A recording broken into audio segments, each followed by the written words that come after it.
Allez, pour bien commencer cette vidéo, une petite intro totalement en improvisation. Vous savez, avoir un esprit critique sur tout ce qui nous entoure, sur ce qu'on a envie de critiquer, même sur des choses qu'on apprécie ou qu'on supporte, c'est une grande qualité. Le fait de savoir donner des points négatifs, ou du moins de remettre en question certaines limites d'un principe, d'une association, d'un produit, je trouve que c'est une très bonne chose.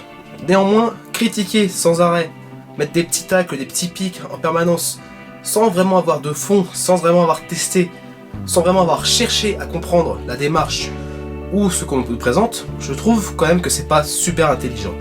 Ça tourne quasiment à du harcèlement en fait, si à chaque fois on y pense un peu. Par exemple, tiens, on va prendre ça. Tiens, par exemple tout bête, improvisation. Hein. Si je prends ça, manette de PS4, donc une PS4. Si je suis un utilisateur PC, je dis ah c'est une console, c'est tout fermé, on peut rien modifier, c'est nul, il y a des jeux qu'on n'a pas, qui sont pas sur toutes les plateformes, bref, on pourrait trouver plein de critiques à la PS4 comme on pourrait en trouver au PC, à la Xbox. Si on critique en permanence sans jamais avoir testé au moins une fois, je trouve qu'à force c'est pas très intelligent. Je pense que chaque fois que je vous dis ça, vous devinez aisément de quoi je peux parler, notamment mes critiques permanentes envers Apple. Comme me disait une amie tout à l'heure, le monde d'Apple, c'est un monde vraiment à part. Avant même que Samsung commence à lancer des téléphones à plus de 1000 € maintenant, notamment avec le Galaxy Note 8 et avec le Samsung Galaxy S8 qui dépassait les 800 € pour le modèle le moins cher si je dis pas de bêtises, on rentre vraiment dans des catégories et dans des sphères ultra haut de gamme. Avant on parlait d'un haut de gamme, d'un très haut de gamme, là on peut clairement parler d'ultra haut de gamme, clair et net avec Apple. C'est ce qu'ils veulent essayer de nous vendre, notamment avec les iPhones qui maintenant commencent à 809 € avec l'iPhone 8 qui sort le 22 septembre en France. Et si vous suivez ma chaîne depuis le début, vous savez que je suis très critique envers Apple. J'ai beau avoir utilisé et j'utilise toujours certains de leurs produits, notamment un iPad Air de première génération et avant j'avais un iPod Touch 4ème génération. Malgré le fait que je possède ces produits et que l'iPad Air me plaisait beaucoup quand j'ai voulu l'acheter et que je l'ai acquis, j'ai toujours cette réticence à passer comme je dirais de l'autre côté de la barrière, même pour du test. Simplement, déjà en premier lieu par rapport au prix, parce que n'importe quel appareil Apple, jusqu'au même au plus petit adaptateur ou au câble Lightning, tout coûte un bras, une jambe et un œil chez Apple, ça c'est clair et net, on ne trouve rien qui ne coûte pas cher, ou si on trouve quelque chose qui n'est pas trop cher chez Apple, qui se rapproche des prix du marché sur d'autres segments, c'est qu'il y a une couille, notamment, je pense notamment au MacBook Air qui est encore vendu, alors que pourtant, même à 1000 € pour le modèle le plus bas de gamme, je trouve que c'est pas une bonne affaire du tout. Quand on regarde un petit peu les spécifications, l'écran, notamment je crois que l'écran c'est un écran TN, c'est même pas un écran IPS, c'est un écran qui est à peine HD. Bref, chez Apple, dès que c'est au prix plus ou moins du marché, il y a une couille, et quand c'est super cher, c'est que soit que l'appareil est récent, soit que c'est leur ultra haut de gamme et qu'ils veulent le vendre à un tarif de luxe. Néanmoins, depuis un certain temps, j'ai quand même ce petit remords qui, à force de critiquer Apple, revient toujours, c'est de me dire, je critique, je tape, j'envoie des pics, notamment à des amis iOS qui ont des appareils Apple. Je les critique, mais en même temps, je n'ai jamais vraiment essayé, essayé de chercher à comprendre pourquoi elles appréciaient macOS, pourquoi elles appréciaient iOS sur un iPhone, pourquoi elles l'utilisaient depuis plusieurs générations, pourquoi elles le renouvelaient, et en quel usage elles pouvaient s'en servir. Parce que ça se trouve, le fait pour moi d'avoir un iPhone qui utilise depuis maintenant plusieurs années Android et avant Windows Phone au tout début, peut-être que ça se trouve un iPhone ne me conviendrait pas du tout, c'est pour ça que j'ai toujours choisi Android, instinctivement. J'ai choisi d'arrêter cette grande attitude d'hypocrisie envers Apple, parce que critiquer c'est bien, critiquer tout le temps sans essayer ça est moins bien. À partir de maintenant et pendant un petit moment, je commence l'Apple Experiment. Notamment vous aurez le droit.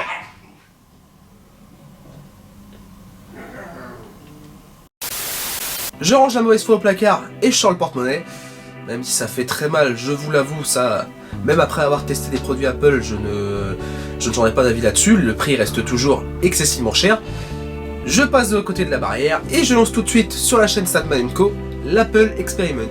Je vais totalement switcher d'Android et de Windows vers macOS et iOS. C'est-à-dire que pendant un certain temps, je déterminerai un mois, peut-être 2 mois, on verra. Chaque fois les appareils je les garde plus ou moins longtemps ou pas, ça se trouve ce sera 15 jours parce que je m'y retrouverai pas du tout. Je vais vous tester le nouvel iPhone, la nouvelle Apple Watch et ici, premier produit déballé de l'Apple Experiment, un MacBook Pro 13 pouces. Je sais que c'est pour ceux qui me suivent depuis le début, ça peut paraître très étonnant. Si je peux vous rassurer, c'est que si je le fais, c'est que j'ai l'argent pour, il n'y a pas de problème par rapport à cela. Tout ce qui va être présenté ici, ce sera de l'argent sorti de ma poche, qui sera même pas de YouTube, mais de l'argent que j'ai obtenu personnellement. Et donc une fois que ce moment j'aurai utilisé tous ces produits Apple, notamment ensemble, parce que c'est un des points forts qui est souvent dit avec Apple, c'est la continuité entre les systèmes mobiles et le système ordinateur, donc entre macOS et iOS. Une fois ce temps d'utilisation commun,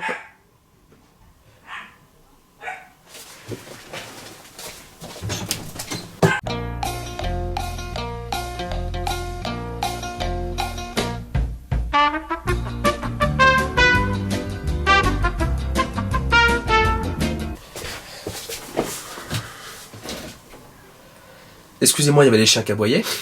Je disais donc qu'une fois ce temps d'utilisation commun passé, et ben je reviendrai vers vous pour vous faire justement, je sais pas si je ferai une vidéo de test, une vidéo de review pour chaque appareil spécialement, ou si je ferai une vidéo complète où je vous parlerai de l'expérience Apple au global. On verra comment ça se passe, je déterminerai ça justement après mon temps d'utilisation. Donc bref, je me répète encore, une fois ce temps d'utilisation commun passé, je reviendrai vers vous avec un avis totalement honnête et objectif, enfin cette fois-ci, sur les produits Apple que j'aurai testés, sur les systèmes d'exploitation, sur l'optimisation, sur tous ces points-là, afin qu'enfin, pour la première fois dans ma vie, je puisse donner un avis objectif et qui n'est pas caricatural sur la marque Apple. Et on commence aujourd'hui cette première partie de l'Apple Experiment, disons ça comme ça, avec le déballage et la présentation complète du MacBook Pro 13 pouces en version entre guillemets entrée de gamme avec la Touch Bar et Touch ID. Allez, c'est parti!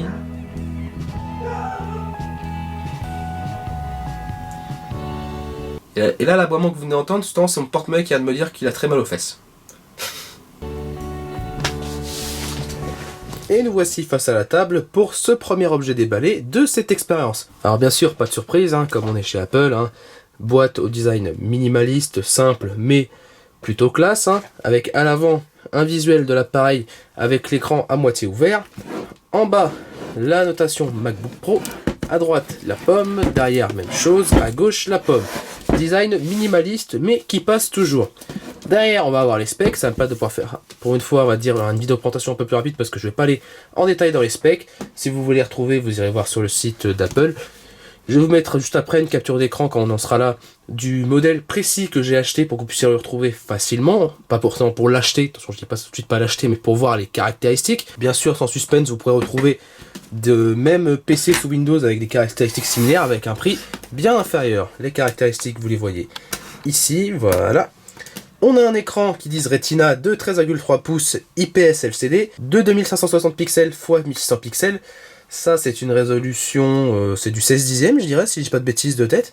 Donc c'est une résolution qui reste relativement standard quand on sait que les iPads sont en 4 tiers. On a un processeur dual-core Intel Core i5 à 3,1 GHz avec 64 Mb de mémoire L300, on s'en fiche. Et le mode turbo va jusqu'en 3,5 GHz. C'est bien sûr un processeur qui est assez quand même en énergie, c'est des processeurs faits exprès pour les ordinateurs portables. On a seulement, comme qui dirait, 8 Go de RAM DDR3 à 2133 MHz, ça c'est un petit peu décevant. Pour pouvoir avoir 16 Go de RAM sur un MacBook 13 pouces, il faut rajouter je crois entre 150 et 200 € et reculer votre livraison d'environ 1 à 2 semaines. Donc moi je ne voulais pas, j'ai pris les 8 Go de RAM. Si normalement tout est bien optimisé, ça devrait pouvoir suffire. On a dedans un SSD en PCI Express de 256 Go.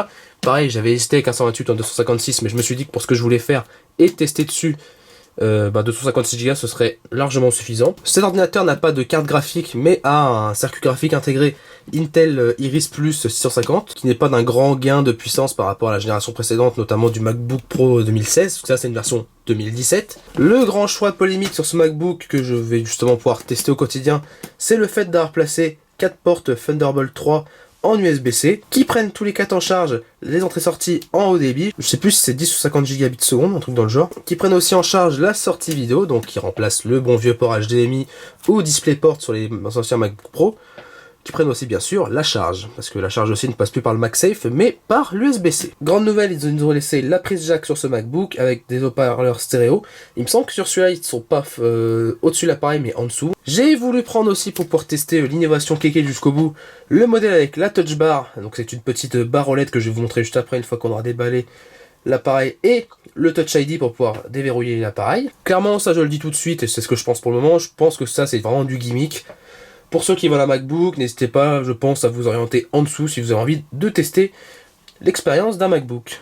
C'est-à-dire sur le modèle juste en dessous de celui-là, à 1400 € quand même, mais qui a les 12 touches de fonction au lieu d'avoir la touch bar. On a un clavier qui est rétroéclairé, et heureusement à ce prix-là, avec capteur de lumière ambiante. Au niveau Wi-Fi et Bluetooth, c'est du tout bon, même si c'est pas du Bluetooth 5.0, du 4.2, avec du Wi-Fi 802.11ac, ça me va très bien. Un des autres points polémiques des MacBooks depuis plusieurs années, c'est leur caméra frontale, plutôt leur webcam, qui est d'une qualité vraiment modeste pour un ordinateur payé aussi cher. Le fait qu'une webcam fasse que du 720p sur un appareil en fait qu'ils aillent de 1000 € pour les MacBook 12 pouces, les plus basiques encore M3, au MacBook Pro 15 pouces qui va avec le Core i7 et la partie graphique assurée par AMD, donc ce qui monte je crois à quasiment 4000 €. On a tout le temps une webcam 720p. Clairement Apple là-dessus ne s'embête pas et c'est vraiment dommage. macOS préinstallé, heureusement parce que sinon on n'aurait aucun OS à installer et il faudrait le faire soi-même. La taille et le poids vous l'avez ici et conforme aux normes Energy Star, ça c'est tout à fait basique. C'est quelque chose que l'on retrouve souvent sur les ordinateurs et les MacBooks. Alors une petite chose à savoir que je vous précise tout de suite, j'ai acheté ce MacBook grâce à l'offre Apple Éducation, ce qui permet aux étudiants dans le supérieur d'obtenir 10% de réduction sur les MacBooks et sur les iPads sur la boutique officielle d'Apple. Donc ce MacBook Pro dans sa version que je vous montre tout de suite avec la capture d'écran, il m'a coûté 1798 € au lieu de 1999 €. 200 € d'économie sur un MacBook, c'est toujours ça de prix. Et en plus, jusqu'au 2 octobre 2017, peut-être une date qui sera dépassée au moment où je publierai cette vidéo, il vous offrait avec ça un casque Beats. Bon, pourquoi pas, hein, moi j'ai dit pourquoi pas. Vous avez le choix en fait entre un casque Beats ou deux autres paires d'écouteurs sans fil. Parce que j'ai pris le casque Beats parce que c'est celui qui est le plus cher. Et je l'offrirai sûrement à mon papa qui récemment a vu son casque commencer à bien décliner. Bon, en même temps, c'est un casque qui coûtait 20 €. Passer un casque à 20 € à un casque qui coûte 300 € et que je n'ai donc pas payé, bon écoutez, on va pas se plaindre. Et d'ailleurs pour le fun, tiens, on s'amusera aussi à déballer le casque qui va avec. Tout de suite, n'attendons plus, vous êtes venus pour ça, si chaque fois vous avez vu le titre de la vidéo, on fera peut-être un petit titre putaclic juste pour changer, juste pour s'amuser. On va tout de suite déballer le MacBook, et comme d'habitude chez Apple, c'est le petit film plastique, et pour une fois le mot petit n'est pas exagérément utilisé, le petit film plastique, comme je dirais, bien satisfaisant que vous retirez tranquillement, et c'est là où mon petit couteau est très utile. Vous passez tout autour. Hop, deux. Et hop, après, une fois que vous avez commencé à l'ouvrir, vous pouvez sortir votre MacBook. Ça, chez Apple, ils ont toujours réussi à proposer des emballages qui sont toujours vraiment très satisfaisants. Ça vous empêche pas de rappeler que vous avez payé une blinde pour l'appareil, mais bon, ça c'est pas grave. Dans le but d'une expérience, eh ben, on serre les fesses bien fort. Hop, première ouverture. Ah, par contre, Apple, là, je suis désolé, ça manque quand même un peu de glissade, votre boîte, là. Vraiment, vous n'avez pas optimisé le déballage, n'importe quoi. Bref, je déconne. Et première impression, déjà, qu'est-ce qu'on peut voir? C'est que le fond de la boîte est dans une sorte de revêtement un peu bizarre. Je sais pas pourquoi ils ont mis ça. Peut-être pour l'humidité. Il n'y a pas de mousse pour le transport, parce que là, en plus, là, je l'ai retiré en magasin, le MacBook. Mais il y a une sorte de... En fait, ça fait un petit peu de tapis, c'est bizarre. Peut-être pour l'humidité, pourquoi pas, hein, si c'est stocké longtemps. Et tout de suite, on arrive sur le MacBook en couleur gris sidéral, la nouvelle couleur pour les MacBooks de ces 2 dernières années. Alors, pour un appareil qu'on disait relativement léger, je suis pas, on va dire, aussi satisfait que j'aurais pensé l'être. Clairement, en première prise en main, on le sent vraiment dans la main, le MacBook 13 pouces, enfin le MacBook Pro 13 pouces. Après, ce n'est pas excessivement lourd quand vous savez que j'ai la Cube i7 Book depuis 1 an et le clavier avec son contrepoids pour éviter que la tablette tombe de son support clavier est vraiment super lourd en main, et dès que même on n'utilise que le clavier, qu'on le prend tout seul, on sent vraiment qu'on a une masse dans la main. Je dirais que je suis pas totalement satisfait par le poids de cet Ultrabook. Qu'est-ce qu'on nous donne dans la boîte? Comme d'habitude chez Apple, pas grand chose. Un câble USB type C vers USB type C de 2 mètres pour pouvoir recharger l'appareil, ou pour notamment pouvoir synchroniser quelconque appareil en USB type C avec votre MacBook. Un livret qui va sûrement contenir les instructions et les autocollants Apple, comme toujours, pour pouvoir les coller à l'arrière de votre voiture. Je sais pas pourquoi les gens font ça, mais bon, s'ils aiment bien montrer qu'ils sont des pigeons, pourquoi pas, hein. Ah, j'ai dit qu'il fallait que j'arrête de dire ça. Parce que là, dans ce cas aussi, moi aussi je suis un pigeon, j'ai acheté... Oh là là, je peux plus dire ça, zut. Toute légitimité. Voilà les beaux autocollants Apple. Ce qui est bête, c'est qu'ils ont pas matché la couleur, là c'est pas des autocollants en couleur grise. Alors que je me souviens en regardant d'autres vidéos l'an dernier que les MacBook 12 pouces de 2016 avaient des autocollants qui matchaient la couleur du MacBook. Et ensuite, la seule chose qui nous reste, c'est le chargeur secteur qui lui bat tous les records. Après toutes les bouses chinoises et compagnie que j'ai pu avoir depuis le début de cette chaîne, ce chargeur pèse 1 tonne. Donc je pense que oui, ce MacBook se chargera relativement vite et on peut compter sur un niveau de qualité satisfaisant de ce chargeur. Dans la boîte, il était directement en 2 parties. Je suis en train de retirer le plastique qu'il y a autour avec la prise européenne directement en dessus. Dessus, il y a marqué, si on regarde à l'intérieur, EUR pour européen. Et ça donne ça au final. Et ça fait combien déjà en puissance? 61 watts. Et au niveau de l'ampérage et du voltage, on partirait sur du 20,3 volts, 3 ampères en USB Power Delivery.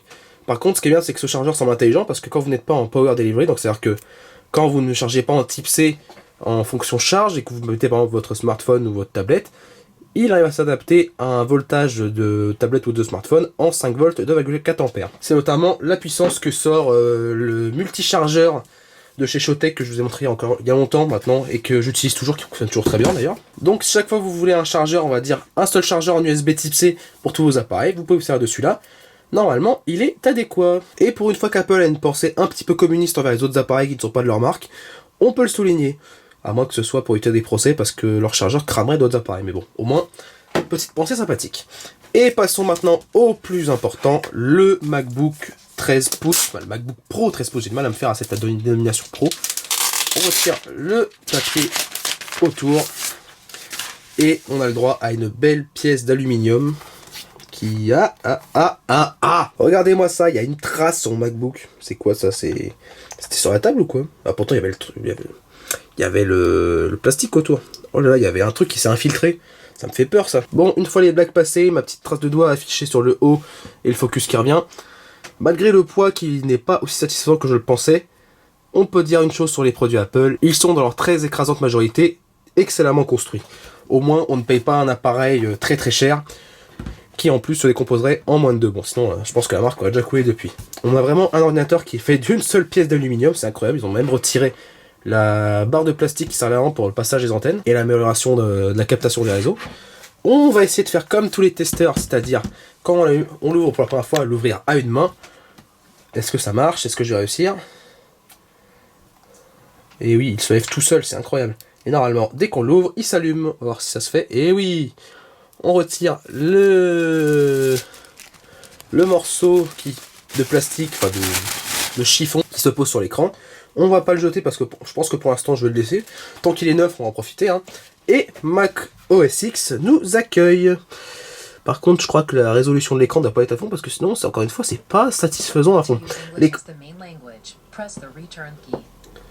vas te calmer, Siri, s'il te plaît, merci. Donc, ce que je disais avant que Siri m'interrompe, c'est que l'écran a vraiment l'air parfait. Il faut se rappeler que c'est un écran IPS LCD et je ne vois aucune fuite de lumière, vraiment l'écran est parfait. Comme qui dirait, ça confirme un petit peu mon sentiment que j'ai par rapport au téléphone et ordinateur moins cher en disant que pour les moins chers d'entre eux, c'est des écrans utilisés par des grandes marques qui sont recyclés et qui au lieu d'être jetés, sont utilisés dans des trucs vraiment pas chers. Donc ce qui fait que souvent il y a des défauts dessus, des pixels qui sont des pixels morts, des fuites de lumière, bref. Là en tout cas, rien à redire pour l'instant. Par contre, l'autre chose que j'étais en train de remarquer, c'est le fait que je pense que le DPI n'est pas correctement calibré de base et que je pense qu'il va falloir aller faire un petit tour dans les paramètres de Mac OS X pour pouvoir aller régler ça. Parce que je trouve que la police d'écriture n'est pas super satisfaisante. Merci Bob. Ah, ce clavier, enfin je m'y habitue là, je viens de toucher pour la première fois le clavier Butterfly version 2.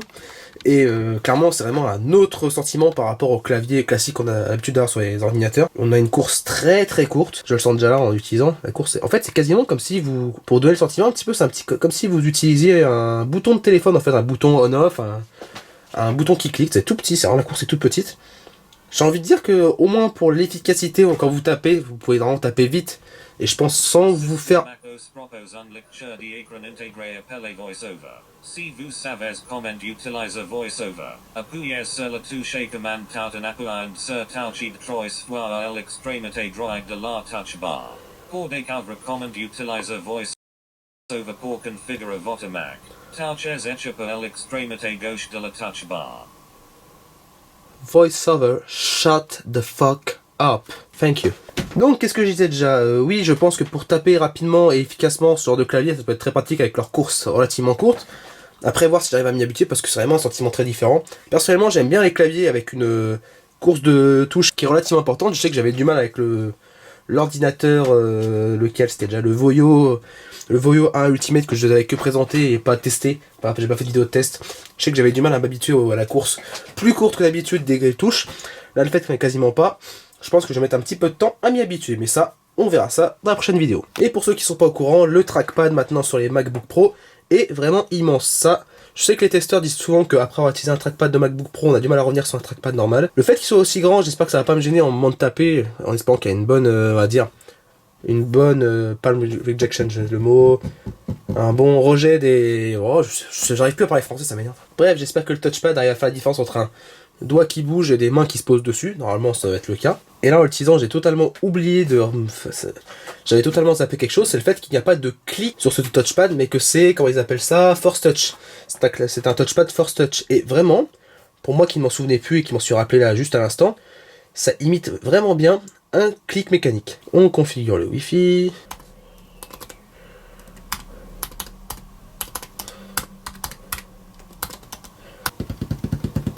On continue d'avancer la configuration avec un chien qui aboie dehors. Je vous remercie pour avoir bien sûr ruiné un de mes rushs précédents. Localisation pour l'instant non. En plus là c'est mon chien qui s'y met. Allez hop, vous avez raison, faites un concours dehors. Pour l'instant ça rajoute un petit peu de piquant la vidéo. Bon, après un peu de rage parce que les touches au clavier sont pas mis en rock sur Windows et une vérification de compte que j'avais pas faite qui m'a obligé de faire une manipulation en dehors de la caméra. On continue, on accepte le contrat de licence, on dit qu'on accepte toutes les règles. Alors, un mot de passe, ouais, on va mettre un mot de passe et après je pense qu'on configurera Touch ID. On avance un petit peu par rapport à plein de choses qui n'étaient pas intéressantes. On vient d'activer Siri sur le Mac en dehors de la caméra. Et maintenant, on va configurer Touch ID. Pour ceux qui ne savent pas, Touch ID sur le Mac, de toute façon, la Touch Bar ne vous laisse pas beaucoup de choix pour ne pas le savoir. Le Touch ID, il est juste là. Donc, on positionne le doigt plusieurs fois, dans plusieurs sens. C'est en plus le capteur empreinte digitale de deuxième génération, donc celui qui est sur les derniers iPhones, qui déverrouille vos appareils très rapidement selon Apple. On testera ça, j'en reparlerai sûrement lors de la vidéo soit de test, de review, d'avis, je sais pas. On verra ce que je fais. En tout cas, Touch ID, lui, il est prêt. Ensuite, il vous propose de pouvoir relier Apple Pay au Touch ID. Si c'est possible, on ne va pas le faire. Sinon, bah, je me suis fait niquer, ça changera. Oui, bien sûr, configure Apple Pay plus tard. C'est ça, ouais, vous avez vu ma belle tête en plus. Normalement, on est arrivé au bout. Ça va se configurer, ça va s'installer. Pendant ce temps, ce que je peux aussi vous dire, c'est que avec entre guillemets l'argent économisé, même si au final il n'est pas vraiment économisé, j'ai pris aussi le pack d'applications qu'ils appellent Éducation. Donc dedans il y a Final Cut, il y a Logic Pro X, il y a 3 autres logiciels, donc je connais que les deux principaux. J'essaierai de monter quelques vidéos sur Final Cut Pro. Paraît-il que c'est un logiciel de montage vidéo qui est très bien optimisé, qui fait même tourner des vidéos en 1080p 60 images secondes sans aucun problème sur le MacBook 12 pouces en Core M3. Donc une configuration très similaire à la Cube i7 Book sur laquelle aussi je monte quelques vidéos. Et nous voici arrivés sur le bureau de macOS X. Je sais pas si c'est un bureau, si c'est autre chose. On va l'appeler ça comme ça pour l'instant, sur le bureau. C'est vraiment une interface qui change pas mal de Windows quand on y est habitué depuis maintenant quasiment 20 ans pour moi. On a notre barre en bas en fait qui est typiquement un peu je crois comme notre menu démarrer. Il n'y a pas un truc avec un des boutons en bas, commande je sais plus quoi. Non je sais plus, pareil qu'il y a des... Il y a des gestes à apprendre, je sais pas, bref. Je vais découvrir ça tranquillement. Ce qui est bien sur le Mac, c'est que quand vous êtes dans l'onglet Aide pour la première fois, là j'ai été obligé de le taper parce que j'ai ouvert et fermé ce qu'il a fait disparaître. Dans l'onglet Aide, il y a marqué « Vous débutez sur Mac », donc qui est parti dans l'onglet historique, parce que oui, il est encore ouvert dans Safari. Donc quand vous allez dessus, eh bien, on vous propose une sorte de petite formation pour vous habituer aux gestes et aux habitudes que vous pouvez prendre sur votre Mac. Donc je vais faire ça rapidement. Alors tout simplement, j'ai pas fait attention tout à l'heure quand j'ai choisi ma disposition de clavier, j'ai choisi la disposition français-PC. Ce qui fait que depuis tout à l'heure, j'ai essayé d'appuyer, je vais descendre sur la touche arrobase qui est ici sur un MacBook, sauf que depuis tout à l'heure, ça m'affichait le symbole carré. Le symbole avec le petit 2 en l'air. Et pareil pour l'autre côté, pour les autres touches, ça faisait la même chose, ça me donnait la disposition PC, ce qui fait que par exemple ici, en appuyant sur la touche option, qui équivaut je crois à Alt GR sur un PC, et ben j'avais justement l'arrobase. Et en fouillant un petit peu pour pouvoir résoudre ce problème, je suis tombé sur le fait que je n'avais tout simplement pas bien réglé ma disposition de clavier. Autant pour moi. Bon, au niveau du temps, il y a eu une petite ellipse, mais c'est pas grave. Je viens de finir la première batterie du Mac, qui était environ à 60% au départ, quand je l'ai allumé pour la première fois. Ça me fait chier, mais comme j'ai pas réussi à charger le Mac avec un autre câble USB type C vers le type C, je vais déballer le très bien emballé câble USB type C vers type C fourni par Apple. Et comme j'ai envie dans cette expérience Apple de ne pas être gêné par leur choix que je peux trouver un peu contestable, comme le fait de mettre seulement 4 ports Thunderbolt 3 en version USB type C, au lieu de mettre des ports comme qui dirait standard des années 2000-2010, donc port de carte SD, micro SD, USB-A, HDMI, eh bien j'ai acheté un hub justement qui regroupe 2 ports USB 3.0, un port pour carte SD, un port pour carte micro SD et un port USB type C femelle qui normalement devrait servir pour la fonction Power Delivery, donc pour pouvoir recharger le Mac. Je vais essayer de voir, parce que ça c'est un petit peu on va dire dans le mode expérience et hub expérimental. Je vais voir si je peux directement brancher dessus mon adaptateur que j'ai déjà USB type C vers HDMI. Parce que dans ce cas, justement, je m'amuserai à faire ça, ça me ferait une sorte de hub un peu bizarre. Mais au moins, j'aurai de l'HDMI, des ports pour carte SD haute de taille standard, et des ports USB-A totalement classiques. Après, les plus grands fans de ma chaîne qui me suivent partout, tout le temps, pourront dire « Mais Statman, récemment, quand tu as fait ta vidéo sur Vipon, tu nous avais présenté un adaptateur USB type C vers micro SD, SD et avec un port USB 3. Oui, là-dessus je suis totalement d'accord, mais bon, étant donné que nous sommes là sur un MacBook, j'ai voulu prendre quelque chose qui, on va dire, qui s'inclut mieux dans le design et ce genre de truc. En plus, il le marque bien dessus en petit Made for MacBook, et bien sûr Power Delivery, donc c'est-à-dire que ça va être pour le port USB type C. Ce genre d'adaptateur, il s'adapte mieux au design du Mac. Et en plus, regardez-moi ça. Pour un adaptateur que vous payez une blinde, parce que ça coûte je crois une quarantaine d'euros, je sais déjà plus, tiens, je vais vérifier. Je crois que c'est un des rares cas où les produits de petites marques sont quasiment aussi chers que les produits vendus directement par Apple sur l'Apple Store. Ah non, c'est vrai que je l'avais eu un petit peu moins cher, j'avais vu ce temps que j'avais pris celui-là et pas un autre parce qu'il était en vente flash par rapport à celui que je voulais prendre à l'origine. Normalement, il coûte 43,99 €. Et ici, il m'a coûté 35,99 €. Donc bon, c'était pas le hub le plus cher. Mais quand même, je trouve que ça coûte quand même une blinde pour la petite taille que ça a. Et l'utilité que ça a. Ça rajoute simplement des ports standards, un truc qu'il n'y en a pas par rapport à des choix faits. Je pense plus que pour l'évolutivité vers le futur, plus pour gagner en finesse sur le MacBook. J'essaie de sortir le hub. Allez. Alors la pochette en cuir, qui d'ailleurs je sais pas si c'est du vrai cuir. En tout cas, si c'est du cuir, du simili-cuir, c'est très bien imité. Voilà, c'est un tout petit truc. En plus, il est dans la bonne couleur. J'ai réussi à le trouver dans la couleur qui est gris sidéral, ce qui fait qu'il est parfaitement adapté pour le Mac. Donc j'ai mes deux ports USB 3, mon port USB Type C Power Delivery, mon port micro SD et mon port SD. Et si on le connecte au Mac, comme vous allez pouvoir le voir, hop, mon Mac sur lequel j'étais actuellement, on va le mettre sur le port Thunderbolt ici. Clac. Dans ce sens-là, ouais, pourquoi pas, tiens. Clic, voilà. Vous avez entendu que ça a fait du bruit, en plus là, le Mac est sous Windows actuellement. Disons que niveau design, c'est pas trop moche par rapport aux adaptateurs Apple qui souvent, en fait, ne sont pas des adaptateurs directs, mais en fait, sont des adaptateurs avec un câble. Donc ça peut avoir ses avantages, comme par exemple le fait que chaque fois, ça c'est en bord de table et que c'est dans le vide, ça, si vous le tapez, ça va se casser, l'adaptateur il va juste pendre. Et le problème, c'est qu'un truc qui pend, je trouve ça assez moche. Donc, je ferai attention quand j'utiliserai à ce qu'il soit bien sur une table et qu'on puisse pas tirer dessus.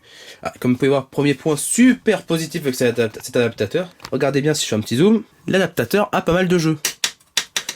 Je trouve ça assez dommage car un adaptateur qu'on paye aussi cher. Bon, ça se trouve, je l'avais mal mis, tiens. Mettons-le dans l'autre sens et essayons de jouer le jeu. Hop, mettons-le ici. On doit tourner après. Clic. Hop, je l'ai mis de l'autre côté. Si on fait la même chose, exactement le même jeu. C'est un peu dommage quand même ce genre de choses, c'est un point de détail qui aurait pu être amélioré sur cet adaptateur de la marque Cacox. Ouais, Cacox, donc Coca-Cola quoi bien sûr. Placement de produit Coca-Cola sur cette vidéo. C'est qui avait présenté un adaptateur de cette marque? Je crois que c'était Spiral Dragon, un truc dans le genre. Déjà à l'époque je chantais un petit peu la couille par rapport à ces adaptateurs, bon. Ça me rassure un petit peu par rapport à la vie que je m'étais fait sur ce qu'ils nous avaient montré. Petite question que je me pose tout de suite avant de passer à autre chose. Dans cette vidéo de présentation de mon Apple Experiment, c'est de voir est-ce qu'on peut brancher, normalement oui parce que là ça devrait être le cas, est-ce qu'on peut brancher les cartes SD, micro SD et les ports USB à chaud, parce que je sais que sur l'adaptateur que je vous avais montré dans la vidéo avec sur Vipon, il disait bien dans la notice, que j'ai sorti sur celui-là, qu'on ne pouvait pas le faire. Alors, oui, tiens, un peu de lecture en français, une fois qu'on aura fait un petit focus. Merci beaucoup pour votre achat, Kako, comme multifonctionnateur de lecteur de cartes. Ouais, c'est du Google Traduction, bref. On peut affirmer qu'il est absolument nécessaire de l'utiliser pour tirer toute la quintessence du dernier MacBook 12 pouces et Google Chromebook Pixel. Pour le MacBook 12 pouces, je dirais encore plus que pour le MacBook Pro, oui, parce qu'il n'y a qu'un seul port USB Type C dessus. Après pour le MacBook Pro, je dirais que oui aussi, puis ce genre de choses est indispensable parce que un Pro va forcément avoir pour de la création de contenu une carte SD dans un caméscope, un caméscope à brancher, ce genre de choses. Donc ouais, c'est quand même plutôt vrai ce qu'ils disent. Alors, deux petites choses par rapport à cet adaptateur. Déjà pour commencer, il faut brancher la carte SD et la carte micro SD, comme qui dirait dos à dos. Il faut qu'elle soit, j'essaie de vous le montrer, de manière précise, si possible, avec un coup de focus. Voilà, là vous le voyez un petit peu mieux, il faut que les cartes SD soient dos à dos. Il faut mettre la carte SD à l'envers et la carte micro SD à l'endroit pour que ça fonctionne correctement. Et les clés USB, vous les rentrez normalement. Comme vous pouvez voir d'ailleurs, un de ces soucis habituels avec ce genre d'adaptateurs qui sont tout serrés, c'est qu'une grosse clé USB peut bloquer les deux ports. Par exemple, j'ai essayé de commencer par mettre celle-ci de clé USB. C'est une des trois clés USB SanDisk que j'ai acheté récemment pour renouveler mon stock de clés USB de l'USB 2.0 vers l'USB 3.0. Et comme vous pouvez voir, là, ces deux clés USB rentrent, mais dès que je mets celle-ci, je ne peux plus en mettre aucune autre parce qu'elle bloque le second port. Donc j'ai envie de dire que l'organisation idéale, ce serait d'avoir une clé USB ou un disque dur externe et par exemple un dongle Bluetooth ou Wi-Fi pour une souris. Et enfin, essayons de voir si la charge fonctionne en même temps en USB Power Delivery. Mon setup s'améliore un tout petit peu, mais c'est quand même toujours pas la joie, hein. Je peux pas pousser mes 9 mètres carrés, hein. Hop, je vais brancher ça là, si ça veut bien rentrer un jour, c'est de l'USB type C quand même. Voilà, clic. Ah, c'est bien, c'est que j'ai bougé l'adaptateur, ça a fait doulouloum, ça s'est déconnecté. La petite LED bleue que vous voyez, elle est toujours présente, et sur Windows, ça m'indique que l'ordinateur est en charge. Donc oui, vous pouvez tout utiliser en même temps, je dirais. On va vérifier que tout soit bien connecté. La première clé USB de 28 Go, c'est la clé USB type C vers USB que vous pouvez voir justement juste ici, c'est celle-ci. Le périphérique E qui est totalement libre, c'est la mini clé USB que je vous ai montré tout à l'heure, qui est toute petite, c'est la deuxième. Le périphérique F, c'est la carte SD. Et le périphérique G, c'est la carte micro SD. Donc oui, les 4 périphériques sont reconnus en même temps. Et en plus, le MacBook charge. Donc vous pouvez utiliser tout ceci en même temps. Mais ce qui est dommage, c'est que vous êtes obligé de rajouter 35 €, enfin 35, 40, 45, 50. Il y en a à peu près à tous les prix, jusqu'à des centaines d'euros ce genre d'adaptateur. Mais vous êtes obligé de rajouter ce prix-là pour pouvoir avoir une vraie utilisation professionnelle sur ce Mac. Si vous voulez créer du contenu, vous êtes obligé d'en arriver là. Parce que oui, l'USB type C, c'est le futur, je suis d'accord. Et c'est même une bonne chose qu'on trouve maintenant sur la grande partie des PC portables et des ordinateurs de bureau haut de gamme. Et même petit à petit, ça arrive sur les gammes plus basses. Par exemple, sur ma Cube i7 Book qui date d'il y a un an et qui était, on va dire, une tablette PC chinoise relativement haut de gamme par rapport à toutes les boosts qu'on peut trouver, avec un Core M3, 4 Go de RAM et un SSD, ce qui n'est pas toujours le cas sur les tablettes et PC que l'on peut importer. Et bien dessus, il y avait déjà un port USB type C, qui est d'ailleurs très utile, car au final, ça peut remplacer tous les ports qui n'y sont pas. Après, par exemple, sur la Cube i7 Book, il n'y a pas de port HDMI, micro HDMI ou mini HDMI.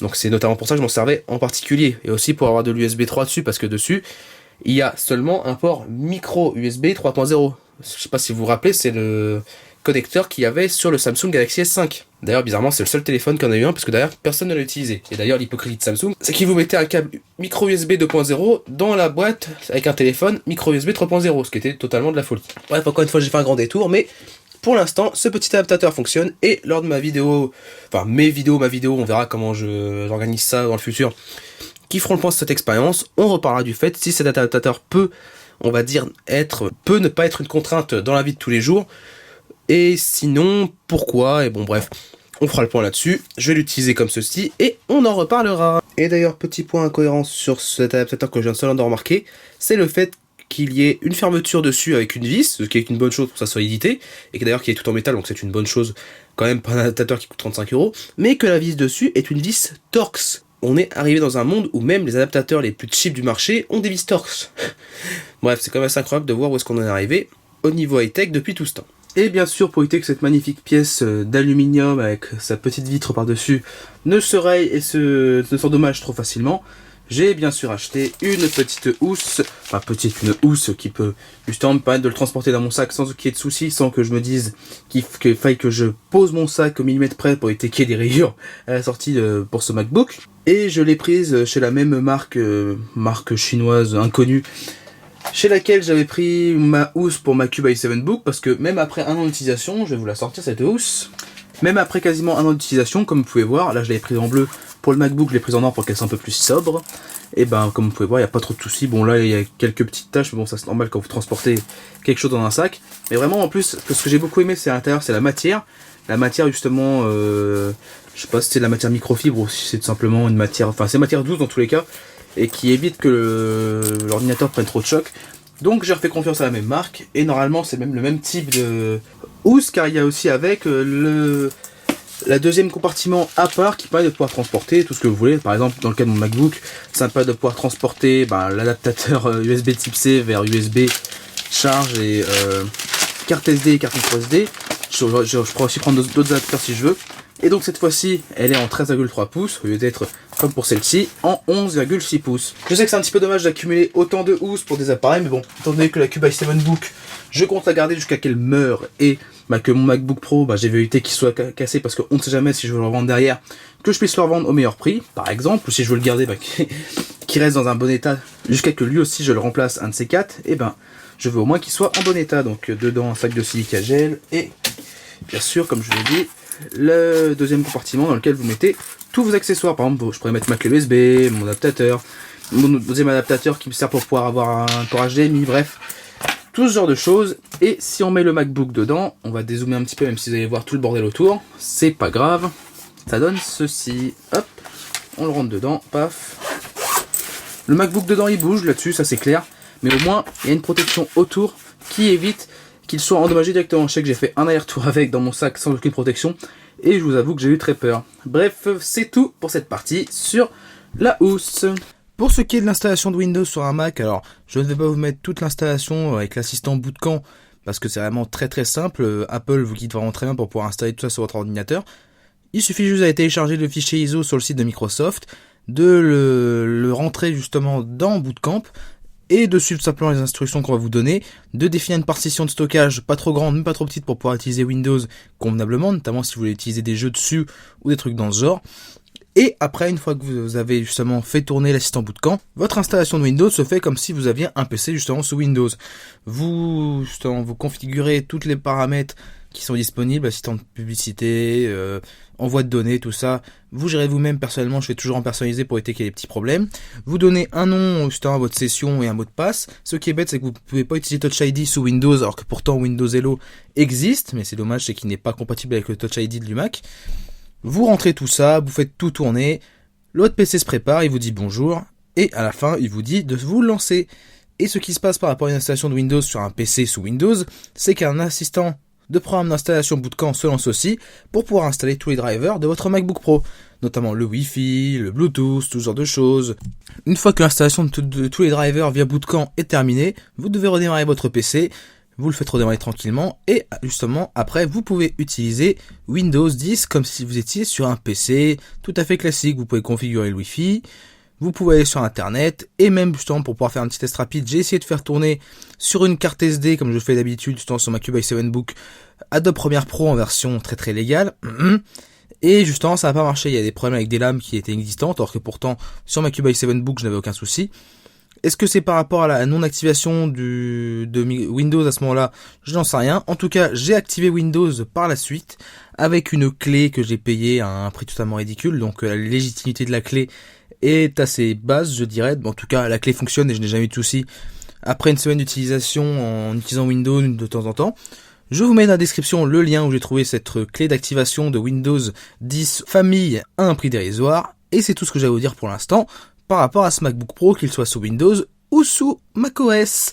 J'espère que cette vidéo de présentation vous aura plu, même si maintenant il n'y a plus de fond à la vidéo. Si ça vous a plu, n'hésitez pas à lâcher un gros like. Pour les vidéos de l'Apple Experiment, je ne fais pas de retour d'expérience pour l'instant après quelques jours comme j'ai pu le faire sur les derniers téléphones. Tout simplement parce que je veux vraiment prendre le temps de pouvoir apprivoiser à 100% les appareils et de les utiliser sous toutes leurs facettes, de leur faire plusieurs cycles de batterie sous différentes utilisations, parce que pour l'instant je n'ai pas vraiment monitoré tout ça. Et une fois que j'aurai toutes ces informations, je vous ferai la vidéo correspondante qui vous fera un retour d'expérience sur ces produits Apple que j'ai pu tester, et notamment sur chacun individuellement, dans ce cas-là, le MacBook Pro 13 pouces que vous avez pu voir. Donc voilà, je n'ai plus grand chose d'autre à vous rajouter, et je vous dis à très bientôt pour une future vidéo ou pour une future vidéo de l'Apple Experiment. Allez, salut!